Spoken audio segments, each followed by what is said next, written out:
आइए हम सभी लोग कथा में कुछ अंश प्रवेश कर लें। देखिए, हम लोगों का बड़ा सौभाग्य है कि हम लोगों को धाम में बैठ करके कथा का श्रवण पान करने का अवसर मिला है। धाम की तो कौन कहे, लोगों को तो अपने निज निवास पर भी कथा श्रवण करने का अवसर नहीं मिलता। धाम की कौन कहे। जब हमारे एक जन्म के नहीं, भाग्योदयन बहुजन्म, कई जन्मों के जब भाग्य उदय होते हैं तब हमारी कथा श्रवण में रुचि हो पाती है। पर जानते हो, जिसको उठा करके गोविंद अपनी गोद में बिठा लेते हैं उसको फिर धाम में कथा श्रवण कराते हैं। हर एक को सुलभ नहीं है ये धाम में कथा श्रवण। हम लोग धाम में आए हैं, बड़ी कृपा है श्री लालजू सरकार की कि कथा का रस हमारे कानों में पड़ रहा है। चलते फिरते धाम की रज, ये वृंदावन धाम की मिट्टी मिट्टी नहीं है, ये वृंदावन धाम की मिट्टी नहीं है, इसको आम मिट्टी नहीं समझना। ये रज रानी है, रज रानी है। जमुना जी के किनारे एक आश्रम है, धीर समीर आश्रम। वहां के महाराज जी जो सोहनी सेवा के लिए झाड़ू होती है, झाड़ू लगाने के बाद फिर उसको फेंकते नहीं है ना, उसको ऐसे रख देते हैं और जमुना जी में प्रवाहित करते हैं। अरे रजरानी की सेवा करने का अवसर मिला, हमें सोहनी सेवा का अवसर मिला, इससे बड़ा सौभाग्य क्या होगा। धाम में आकर के कभी सुविधाएं नहीं देखनी चाहिए। धाम में यदि पाने को मिल जाए तो वो हमें प्रसाद मिला है ठाकुर जी का, पाने को नहीं मिला तो ठाकुर जी का आदेश है कि आज उपवास रहना है, आज व्रत रहना है। हरी इच्छा में अपनी इच्छा मिलानी चाहिए, भगवत कार्य में सहयोग करना चाहिए। एक नाव जा रही थी नदी से, उसमें एक साधु जी बैठे थे और कई सज्जन बैठे हुए थे। नाव में अचानक छेद हो गया, छेद से नाव के अंदर जल आने लगा। साधु जी महाराज ने देखा कि जल आने लगा, अन्य जो भी सज्जन थे सब घबरा गए, बोले अब तो नाव में छेद हो गया, जल अंदर भरने लगेगा, सब के सब डूब जाएंगे। अरे राम, बड़ा संकट हो गया। पर साधु तो बड़ा विचित्र होते हैं। महात्मा जी ने क्या किया, कमंडल से नदी में से जल ले लेके और नाव में डालने लगे। अब तो अन्य जो सज्जन बैठे थे उन्होंने कहा, बाबा जी पागल हो गए हो क्या, वैसे ही डूबने वाले हैं, आप और जल्दी कर रहे हो। पर महात्मा जी कुछ बोले नहीं। थोड़ी देर में किसी रुकावट की वजह से वो छिद्र अवरुद्ध हो गया, रुक गया।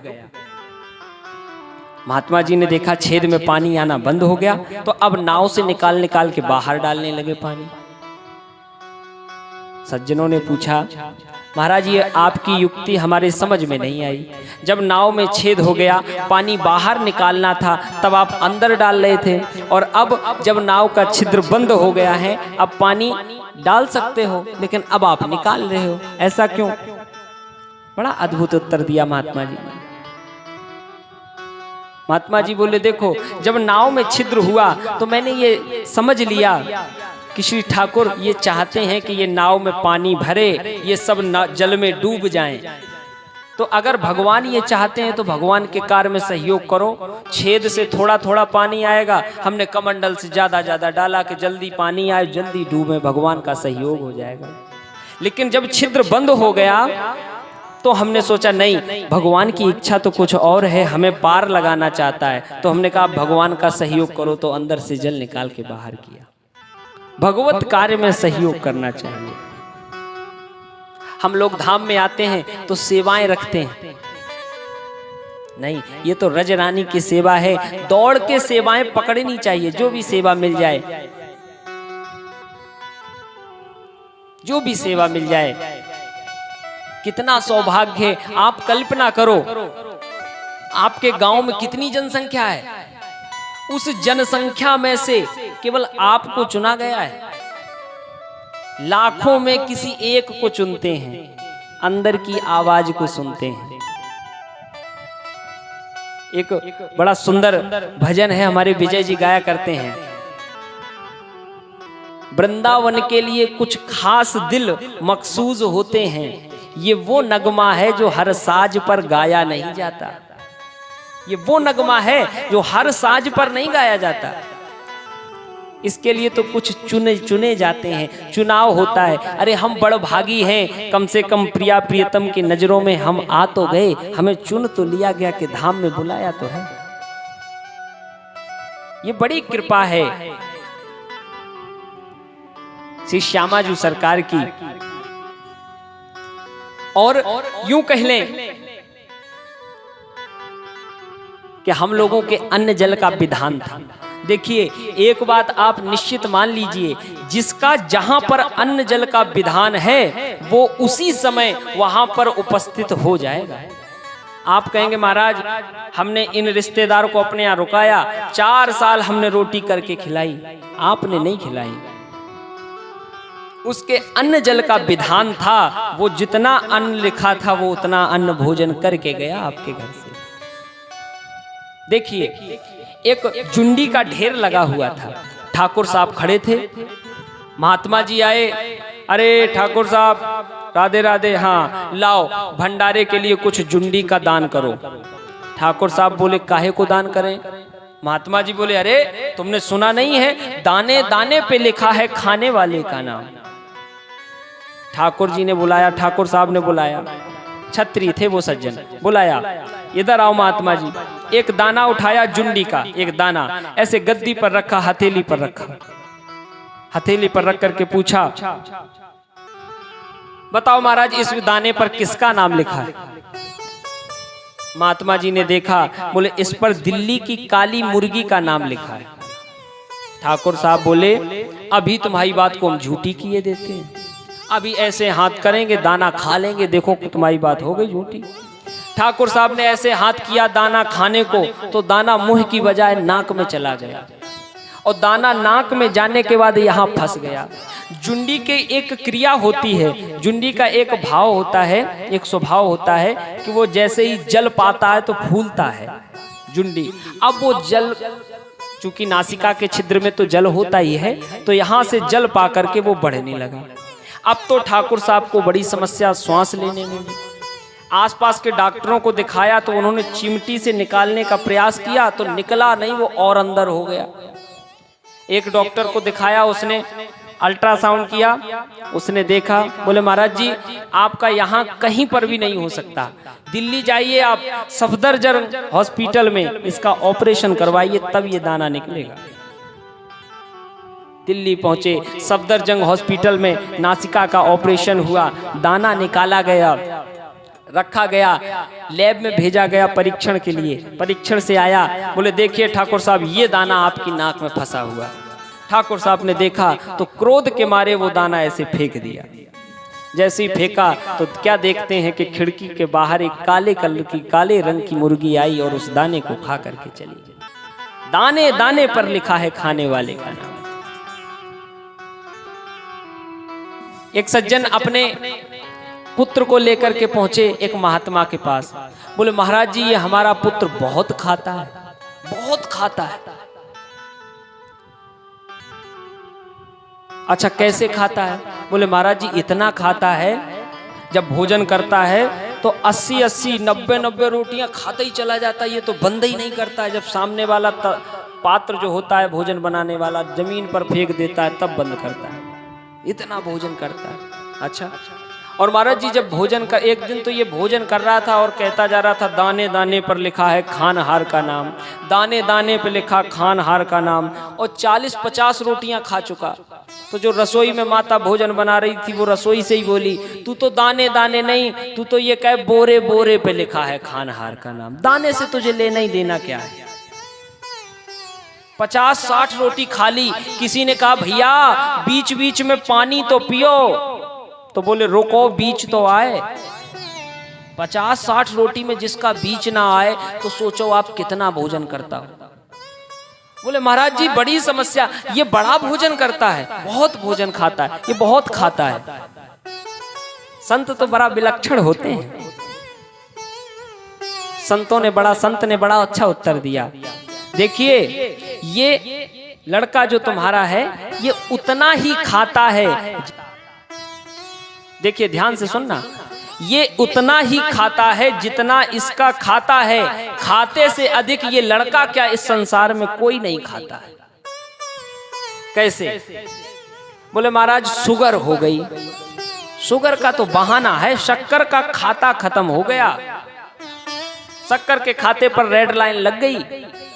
अब तो बहाना है कि शुगर हो गया, अब चीनी नहीं लेनी। महाराज बीपी हाई लो होता है, बीपी के पेशेंट हैं, तो बीपी का तो बहाना है। जो ये घी खाया है आपने, तेल खाया है, अब इसकी रेड लाइन हो गई, खाता बंद हो गया इसका। तो इस संसार में खाते से अधिक कोई नहीं खाता है। तो कहने का भाव ये, हम लोगों के अन्न जल का विधान बना और हम लोगों का ऐसा संयोग बना कि ठाकुर जी का हम लोगों के कोई पुण्य जागृत हुए हैं। उन पुण्यों का प्रतिफल है कि आज श्री ठाकुर जी को कथा हम सुना रहे हैं, आप सुन रहे हैं। बड़ा सुंदर भाव। समय की अल्पता को ध्यान में रखते हुए चलते हैं श्रीमद् भागवत महापुराण की तरफ।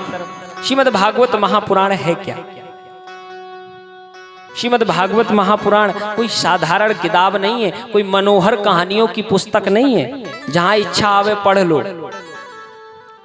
जब भी इसका नाम लिया जाता है, दुकान पर भी जब पुस्तक खरीदने जाते हैं तो जानते हो क्या कहते हैं? भागवत जी की पुस्तक है, भागवत जी। एक बार जब वेद व्यास जी ने श्रीमद् भागवत महापुराण की रचना की, भगवान नारायण के पास पहुंचे, महाराज मैंने ये ग्रंथ लिखा है, इसका नाम है भागवत।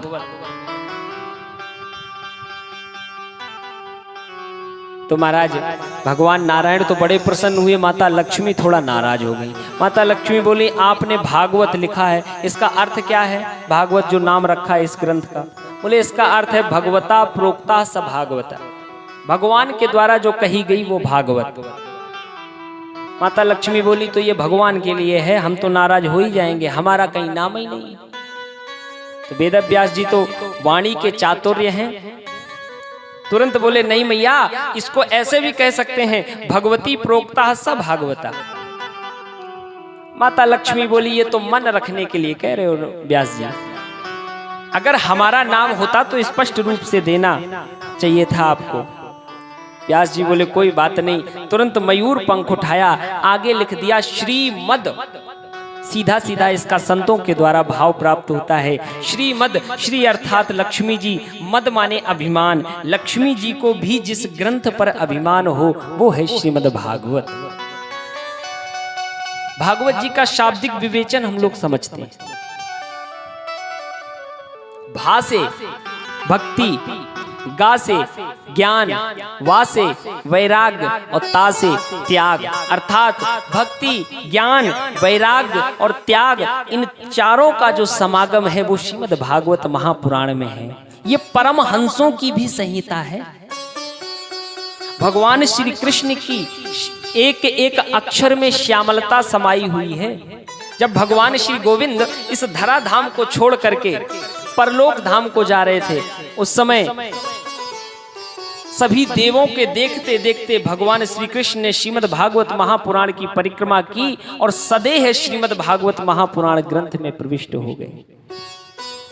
प्रत्यक्षरा कृष्ण एव ही, प्रत्येक अक्षर कृष्ण है। और ऐसा फल नहीं है इसका भागवत का।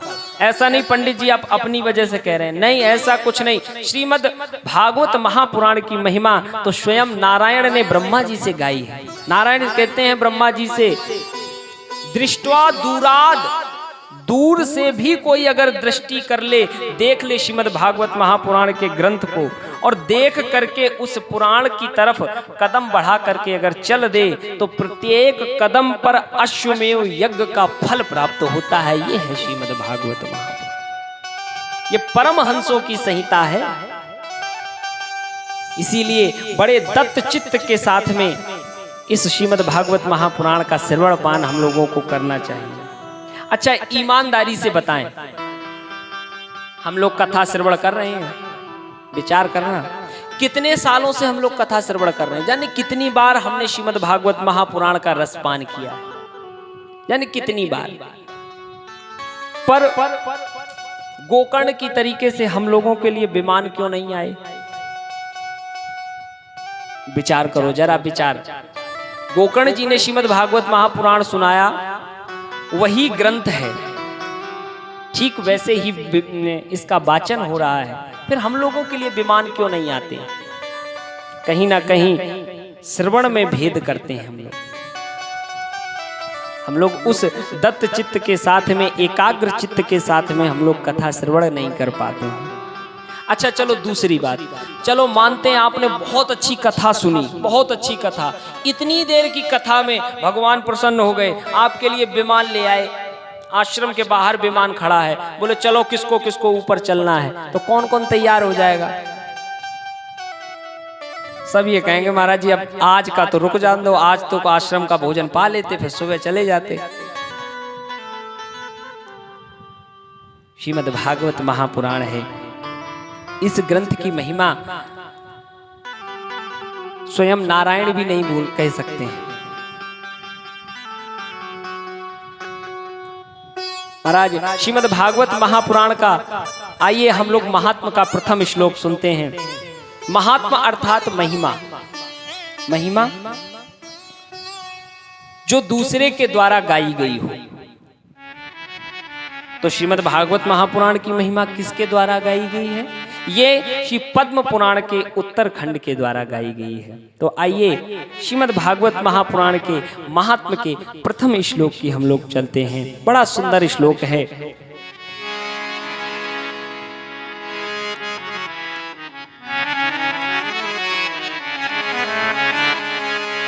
सच्चिदानंद रूपाय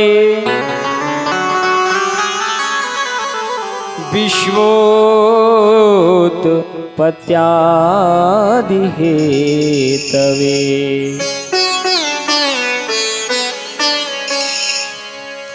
तापत्रय विनाशाय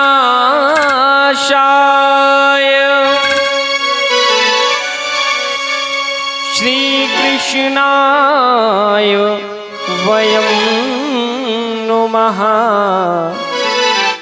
श्री कृष्णाय वयं नुमः। बोलिए श्री बाल कृष्ण लाल की। महर्षि वेदव्यास जी कहते हैं श्री कृष्णाय वयं नुमः, सच्चिदानंद रूपाय। सच्चिदानंद तीन शब्दों से मिलकर बना है। कौन कौन सी? सत्य, चित, आनंद। पहला शब्द है सत्य। इस संसार में सत्य जानते हैं क्या है? सत्य तो केवल एक परमात्मा है, परमात्मा के सिवा तो कोई सत्य है ही नहीं। हम लोग कहेंगे महाराज जी ये पंखा चल रहे हैं, ये कूलर है, ये साउंड लगे, ये सत्य नहीं है। नहीं, ये सत्य नहीं है, क्योंकि जब सृष्टि नहीं थी तब ये नहीं थे, बीच में बनाए गए हैं। सृष्टि लय होगी तब भी ये नहीं रहेंगे। लेकिन जब सृष्टि नहीं थी तब भी भगवान थे, तभी श्री कृष्ण भगवान परमात्मा परम तत्व था। और जब सृष्टि अभी है तो अभी भी भगवान ही उसका पालन कर रहे हैं, भगवान ही हैं। और अंत में जब सृष्टि का लय होगा तब भी भगवान ही मात्र एक बचेंगे। वही त्रैकालिक सत्य है।